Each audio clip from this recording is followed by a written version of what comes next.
This feature is powered by Digicel. Digicel, better together. We all the young youth coming to shake the wind. Them youth from Lucky John Dial and Rockborough will be coming down to play real master Scarborough. So if you tackle me, well then you in misery. You see a charming go beyond the dancing. Bum pim pim pum pim pum pim pim pum pum pim pum pim pim pum pum pum pum pum pum pum pum pim pum pim pim pum pim pum pim pim pum pum pim pum pim pim pum pum pum pum pum pum pum pum pim.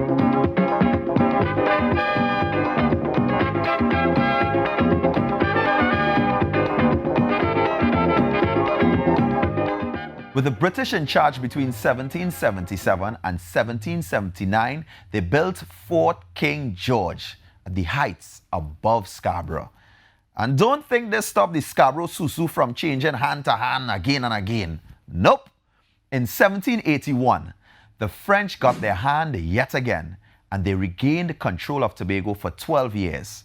Now, it's important to note that at that point in French rule, Duc de Castries and Rome de Saint Laurent, the man responsible for the settlement of thousands of French Catholics and their slaves in Trinidad, were the administrators of Tobago. Saint Laurent left Trinidad to go live with his wife in France because he was dissatisfied with the treatment he received in Spain after he presented the immigration scheme known as the Cedula of Population. Plus, the effort caused him to spend all his money. Yeah, money done, friend done. Now, bitter as he was, he went back to France to sulk and look for work. And it was then that he heard that Tobago needed someone to help improve the failing colony. He presented himself as the ideal candidate. And moments later, he get the work. Yes, he got the job. While in Scarborough, they renamed the fort Fort Castries, like Castries in St. Lucia, both after Duc de Castries, and used this fort to protect Port Louis, which was what they called Scarborough. Now, it seems that both de Castries and Saint Laurent had deserted their duties during troubling times in 1793, making it easy for the British to reoccupy Scarborough. They reclaimed the island and renamed the town and the fort Scarborough and Fort King George. Good thing they didn't have social studies classes back then, because things would get kind of confusing. Crab and dumpling, you can get plain fish and rum and coconut water any time of year. But I'm sad to say I'm on my way, won't be back for many. Now, this period of British rule would see the introduction of many stone buildings. This style was very Georgian, with thick walls, meant to withstand hurricanes, and slate roofs, or roofs, depending on where you're from. The French would make a comeback though in 1802, but they only remained the owners of Tobago until 1803. Another important event to happen was the Treaty of Paris. In 1814, France restored territories to other nations, and in so doing, they essentially gave Tobago back to the British.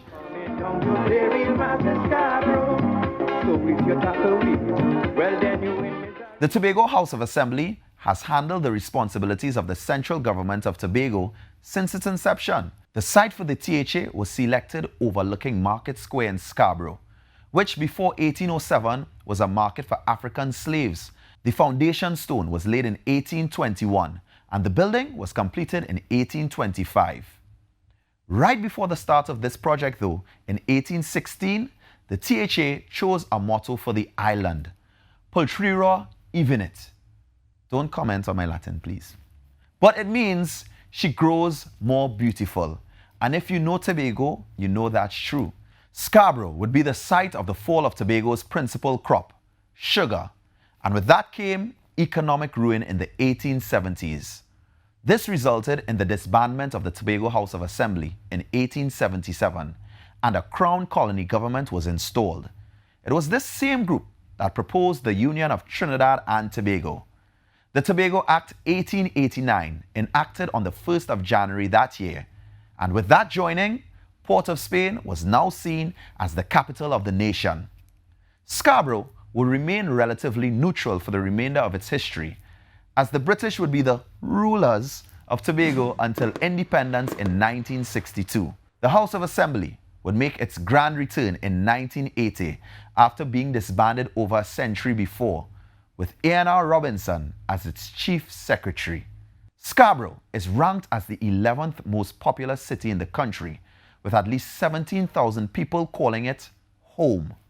Nowadays, Scarborough extends from the heights of Fort King George to the lowlands of former Lapsonsburg.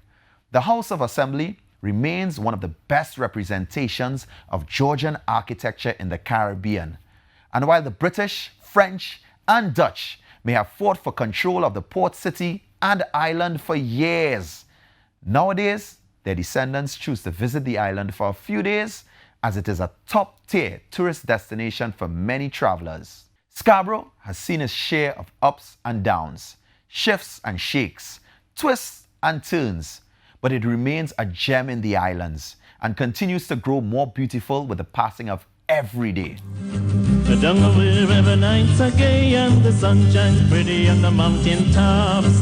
I took a trip on There's so much to learn about the development of Trinidad and Tobago, and hopefully this episode has whet your appetite and made you hungry for more info on how places like Scarborough came about. spinning around. I had to leave a little girl in Scarborough town, but I'm sad to say I'm on my way.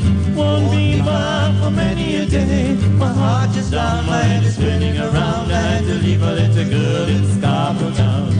Songs of laughter everywhere as the dancing girls play to and fro. I must declare that my heart is here, though I'm been from a meme to Mexico. But I'm sad to say I'm on my way. Won't be back for many a day. This feature was powered by Digicel. Digicel, better together.